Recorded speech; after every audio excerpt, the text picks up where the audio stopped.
अच्छे होंगे और आप सभी के एग्ज़ाम भी अच्छे जा रहे होंगे। आप सभी अपनी पढ़ाई को कंटिन्यूअस करते रहें भी। तो आज हम डिस्कस करने वाले हैं 3002 इलेक्ट्रॉनिक्स के लिए, जिसे सब्जेक्ट का नाम है इलेक्ट्रॉनिक्स डिवाइस एंड सर्किट के कुछ इम्पोर्टेंट क्वेश्चन। ये क्वेश्चन आप सभी स्टूडेंट जो इलेक्ट्रॉनिक्स डिवाइस एंड सर्किट का एग्ज़ाम देने जा रहे हैं उन सभी के लिए बेनिफिट रहने वाले हैं। अगर कोई भी स्टूडेंट जिन्होंने अभी तक कुछ भी नहीं पढ़ा, अगर ये क्वेश्चन भी अगर वो पढ़ जाता है तो आपको आसानी से पास हो जाओगे, भी बैक नहीं लगने वाली।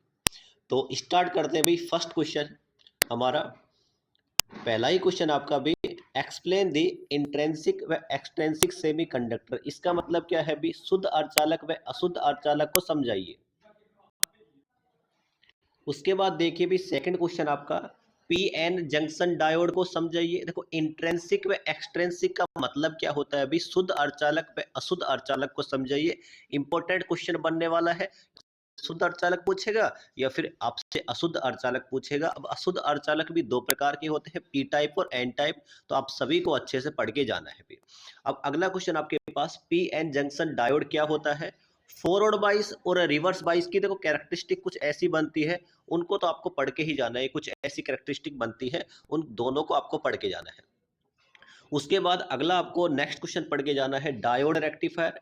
मतलब क्या है कि रेक्टिफायर क्या होता है? दो प्रकार के होते हैं भी, हाफ वेव और फुल वेव। और फुल वेव भी दो प्रकार के होते हैं, सेंटर टेप और ब्रिज टाइप। इन दोनों में से आपसे कुछ भी पूछ सकता है भी। आपसे हाफ वेव रेक्टिफायर पूछ सकता है या आपसे फुल वेव रेक्टिफायर आपसे पूछ सकता है भी। ठीक है। उसके बाद देखिए आपको पढ़ के जाना है जीनर डायोड। देखो जीनर डायोड आपने पढ़ा होगा, कुछ ऐसा सिंबल आता है, आपने पढ़ा होगा भी, है ना? तो उसके बारे में आपको पढ़ के जाना है कंप्लीट। फिल्टर के बारे में पढ़ के जाना है, फिल्टर एल, फिल्टर सी, फिल्टर पाई फिल्टर, ये सारे फिल्टर आपको पढ़ के जाने हैं। तो फर्स्ट चैप्टर में से आपको ये वाले क्वेश्चन आपको पढ़ के ही जाने हैं। इसके बाद बात करते हैं भी, फिफ्थ क्वेश्चन आपका है कि एनपीएन ट्रांजिस्टर को समझाइए, कॉमन एमिटर और कॉमन बेस की वर्किंग बताइए और कैरेक्टरिस्टिक्स बताइए। भी कैरेक्टरिस्टिक मोस्ट इंपोर्टेंट है, इस वाले चैप्टर से ये वाला क्वेश्चन आने वाला है। आपको यहाँ से एक क्वेश्चन देखने को मिलेगा।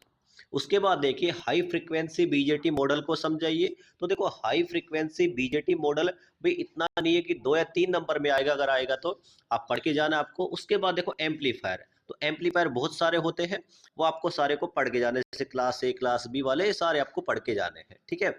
उसके बाद अगर हम बात करें, अगला क्वेश्चन हमारे पास, एफईटी की वर्किंग, फील्ड इफेक्ट ट्रांजिस्टर, इसकी फुल फॉर्म आपको याद रखनी है। ये दो प्रकार के होते हैं, इनासमेंट और डिप्लेशन वाले, तो दोनों आपको पढ़ के जाने हैं।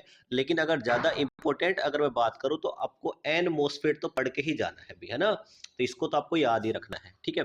उसके बाद आपको पढ़ के जाना है यूजेटी। यूजेटी क्या होता है भाई? यूनी जंक्शन ट्रांजिस्टर होता है, इसके बारे में पूरा आपको पढ़ के जाना है। डायग्राम कैसे बनता है, इसकी कैरेक्टरिस्टिक्स और वर्किंग, तीनों के बारे में आपको अच्छे से पढ़ के जाना है। उसके बाद अगर हम बात करें तो एससीआर हो गया, ट्रायक हो गया, डायक हो गया, इनकी देखो वर्किंग पढ़ के जानी है, कैरेक्टरिस्टिक पढ़ के जानी है, इनके डायग्राम आपको पढ़ के जाने हैं, इनके सिंबल आपको पढ़ के जाने हैं और इनमें आपको डिफरेंस भी पता होना चाहिए। तो एससीआर, ट्रायक, डायक में डिफरेंस क्या होता है, ये पूरा टॉपिक आपको पढ़ के जाना है। इंपॉर्टेंट है, इन तीनों में से आपको एक 8 नंबर में देखने को जरूर मिलने वाला है, 100% भाई। यहाँ से आपको ए वाला तो देख के ही जाना है अच्छे से। इन तीनों में से एससीआर हो, ट्रायक हो, डायक में से, इनमें से आपको एक 8 नंबर में देखने को मिलने वाला है अभी। ठीक है। उसके बाद देखिए आप उसके बाद पढ़ सकते हो आप फील्ड फीडबैक एम्पलीफायर पढ़ सकते हो। उसके बाद लास्ट क्वेश्चन आपके पास, ऑक्सीलेटर क्या होता है और ऑक्सीलेटर के टाइप समझाइए। देखो ऑक्सीलेटर होता है भाई आपका हार्टले हो गया, कोलपिट हो गया, क्लैंप्ड हो गया और क्रिस्टल हो गया। उसमें मोस्ट इंपोर्टेंट आपके पास है क्रिस्टल एम्पलीफायर। तो आप सभी को ये वाले क्वेश्चन तो इंपॉर्टेंट पढ़ के ही जाने हैं।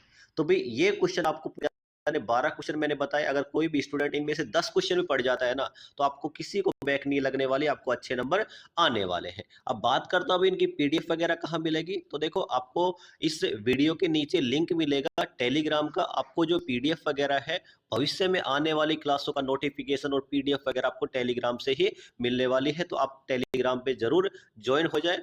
आप सभी को आपके एग्जाम के लिए बेस्ट ऑफ लक भी। आप सभी का एग्जाम अच्छा हो, मैं ऐसी आशा करता हूं। आप सभी को एंड तक जुड़े रहने के लिए थैंक यू भी, धन्यवाद। जय हिंद। मिलते हैं फिर ऐसी ही कुछ इंटरेस्टिंग वीडियो के साथ, जिसमें हम देखेंगे अगले जितने भी आपके एग्जाम होंगे उनके लिए इम्पोर्टेंट क्वेश्चन देखने वाले हैं। अगर ज़रूरत पड़ी तो हम क्लास भी लेने वाले हैं। तो अगर आप सभी को क्लास अच्छी लगी तो अपने दोस्तों के साथ शेयर जरूर करें। मिलते हैं अभी नेक्स्ट क्लास में। आप सभी को थैंक यू भाई।